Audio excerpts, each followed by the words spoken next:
Hello కానమోకు కథావచనం మోహనవచనం పరిజ్ఞాన హితభాండం నిత్య చదువరి శ్రోతలకు ఆహ్వానం నమస్కారం.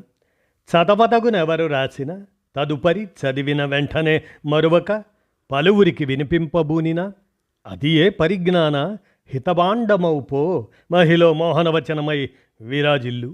పరిజ్ఞాన హితభాండం లక్ష్యం ప్రతివారీ సమాచార హక్కు. ఆస్ఫూర్తితోనే ఇప్పుడు అడియాల శంకర్ విరచిత అంశంగా మనుషుల మధ్య విభజన సృష్టించే వాటిని విసర్జించాలి అనేటువంటి సందేశాత్మక అంశాన్ని ఇప్పుడు మన కానమోకు కథావచనం శ్రోతలకు మీ కానమోకు స్వరంలో వినిపిస్తాను, వినండి. మనుషుల మధ్య విభజన సృష్టించే వాటిని విసర్జించాలి. అడియాల శంకర్ విరచిత అంశం ఇక వినండి. మనిషికి మధ్య విభజన సృష్టించే వాటిని విసర్జించాలి. ప్రకృతిలో ఏ ప్రాణికి అవసరం లేని కులం మనుష్య జాతిలో ఉన్నది. కులం వల్ల మనిషికి మధ్య అడ్డుగోడలు సృష్టించబడినవి. కులం మనుషుల మధ్య అసమానతలు సృష్టిస్తుంది. నీది ఒక కులం, నాది ఒక కులం అనడంతో మనుషుల మధ్య విడదీసే సంస్కృతి వ్యాపించింది. కులానికి మధ్య ఆచార సంప్రదాయ నియమాల భేదం కనిపిస్తుంది. ప్రాంతాల వారీగా ఈ భేదాలు మరింత స్పష్టంగా ఉన్నాయి. ఒక కులానికి చెందిన వారు ఒక గుంపుగా జీవించటం, వారి ఆచారాలు పాటించడం వల్ల మరో కులం వారు దూరంగా ఉండటం, వాటిని పాటించకపోవటం జరుగుతున్నది. ఫలితంగా మనుషుల మధ్య ఉండవలసిన సహకారం, సోదరభావం, సహాయం చేసే తత్వం, మనుషులంతా సమానమైన భావన లోపించింది.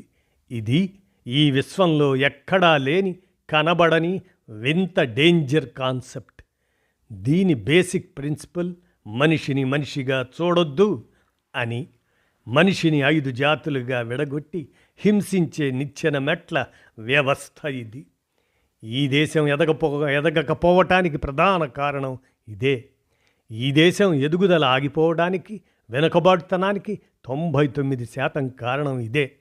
దీన్ని ఒక్కదాన్ని రూపుమాపితే మిగతా రోగాలన్నీ వాటికవే నయమవుతాయి. మనిషిని మనిషిగానే చూసినప్పుడు, మానవులంతా సమానమని భావించినప్పుడు మాత్రమే ఇది సాధ్యం. అలాగే మతం, ఇది కూడా మనుషులు సృష్టించుకున్నదే. ఒక వర్గం వారి ప్రయోజనాల కోసం ఇది ఉనికిలోకి వచ్చింది. ఇది కూడా మనుషులను విభజించేదే. దీనివలన నీ దేవుడు నా దేవుడు అని, నీ మతం నా మతం అని కొట్టుకు చావడానికి పనికి వస్తుంది. ప్రతి మతానికి ఒకరు, మరొక్క మతానికి కొందరు దేవుళ్ళు, ఇంకో మతానికైతే కోట్లాది దేవతలు ఉంటారు. ఒక మతం సంబంధించిన వ్యవహారాలు ఇంకో మతం వారికి అర్థం లేనివిగా కనిపిస్తాయి. ఎవరి ఆచారాలు వారివి, ఎవరి ఆచరణ వారిది.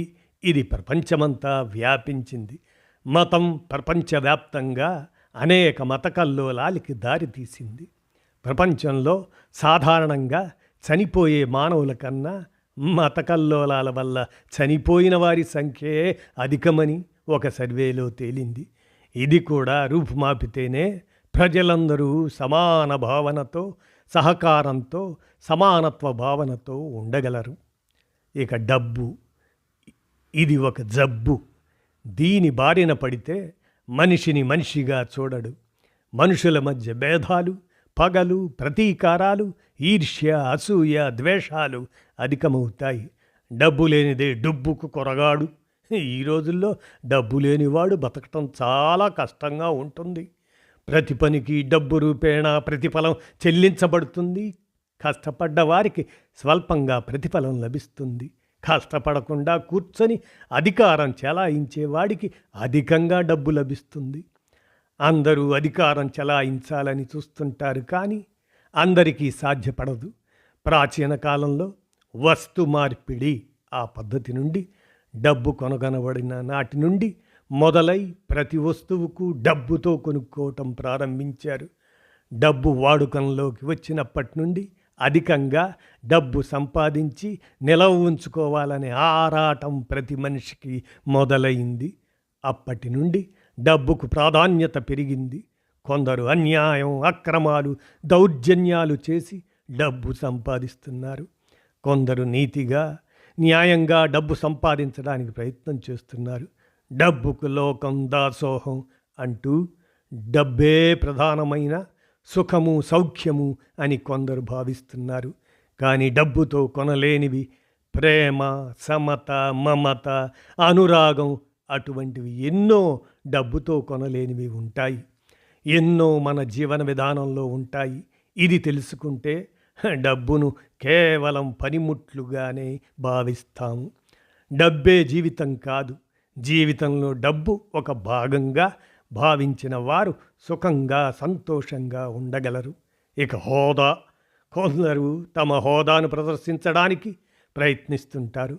ఉన్నత ఉద్యోగులు, డబ్బు కలవారు ప్రజల ముందు తమ హోదా ప్రదర్శించుకోవడానికి నానా తంటాలు పడుతుంటారు.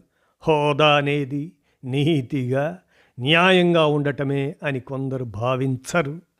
డబ్బే ప్రధానంగా భావించి తమ దర్పాన్ని ప్రదర్శించడానికి ప్రయత్నిస్తుంటారు. అవినీతి, అక్రమం, దౌర్జన్యం వల్ల సంపాదించిన డబ్బుతో హోదా రాదు. నీతిగా, న్యాయంగా తమకు విద్యుక్త ధర్మాన్ని నిర్వర్తిస్తే అందరి వల్ల మెప్పు పొందుతారు.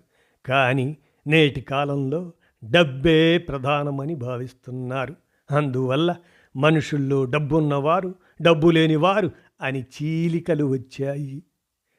ఇక విద్య, కొందరు బాగా చదువుకున్నామని, విద్యావంతులమని, విజ్ఞానవంతులమని భావించి విద్యరాని వారిని చిన్నచూపు చూస్తున్నారు. బాగా చదువుకున్నాడు అంటే ఈ సమాజమే అతన్ని ప్రోత్సహించింది, చదివించింది అన్నమాట. అది తెలుసుకోక తానేదో గొప్ప ఘనకార్యం చేశానని, తనకన్నా జ్ఞానవంతుడు, తెలివిగలవారు లేరని కొందరు ఫోజులు కొడతారు. కానీ అది నిజం కాదు. చదువుకోని వారిలోనూ కొంత జ్ఞానం ఉంటుంది, ఒక రకమైన జ్ఞానం ఉంటుంది. చదువుకున్న వారి వద్ద ఒక రకమైన జ్ఞానం ఉంటే, చదువుకోని వారి వద్ద అనుభవంతో జ్ఞానం వస్తుంది. ఇది తెలుసుకోవటం విద్యావంతుల లక్షణం. జ్ఞానం ఒకరి సొత్తు కాదు. ఎవరైనా జ్ఞానాన్ని సంపాదించుకోవచ్చు. చదువు రానివాడు తన అనుభవంతో జ్ఞానాన్ని సంపాదిస్తాడు. ఇంకొకడు చదువుతో జ్ఞానాన్ని సంపాదిస్తాడు. ఎంత చదువుకున్నను ఒక్కొక్కసారి ఏమీ చదువుకోని వాడి ముందు తల వంచవలసి ఉంటుంది. ఇది తెలుసుకోవటం విఘ్నుల లక్షణం. నేటి కాలంలో చదువు ఉద్యోగానికి తప్ప జ్ఞానానికి పనికిరాని చదువులుగా తయారయ్యాయి. మత ప్రాతిపదిక పైన నేటి విద్యా విధానం ఉంది. అందుకే శాస్త్రీయ విద్యా విధానం కావాలని మేధావులు ఎప్పటి నుండో ప్రభుత్వాలకు విన్నవిస్తున్నారు. కనుక ఏది ఏమైనా మనుషుల మధ్య విభజన సృష్టించే వాటిని తప్పనిసరిగా విసర్జించాలి అంటూ అడియాల శంకర్ వారు తెలంగాణ హేతువాద సంఘ అధ్యక్షులుగా అందజేసిన ఈ అంశాన్ని మన కానమూకు కథ వచ్చిన శ్రోతలకు మీ కానమూకు స్వరంలో వినిపించాను. విన్నారుగా. ధన్యవాదాలు.